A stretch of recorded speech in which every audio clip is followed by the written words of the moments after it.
তুমি না তওবা করেছিলে? তুমি না শুধুমাত্র আল্লাহর জন্য সবকিছু ছেড়ে দিয়েছিলে? বুঝতে পেরেছিলে কোথায় তোমার আসল ঠিকানা? ভুলে গেছো?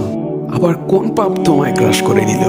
তুমি তো সেই যে নিজের পাপের প্রতি অনুতপ্ত হয়ে সিজদায় পড়ে অঝরে কেঁদেছিলে। তাহলে আবার কেন দুনিয়ার ধোঁকায় পড়ে গেলে?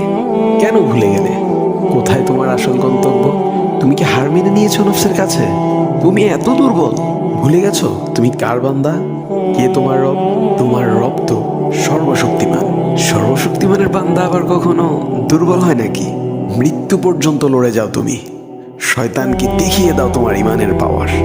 শয়তানের ধোঁকায় পড়ে অনেক পাপ করে ফেলেছো, তাই নিরাশ হয়ে গেছো তুমি, তাই না? তুমি কি জানো না তোমার রব কতটা মহান? তিনি তো তোমাকে ক্ষমা করার জন্য অপেক্ষা করছেন। তাই ফিরে আসো সেই রবের দুয়ারে, যার দুয়ার কখনো বন্ধ হয় না।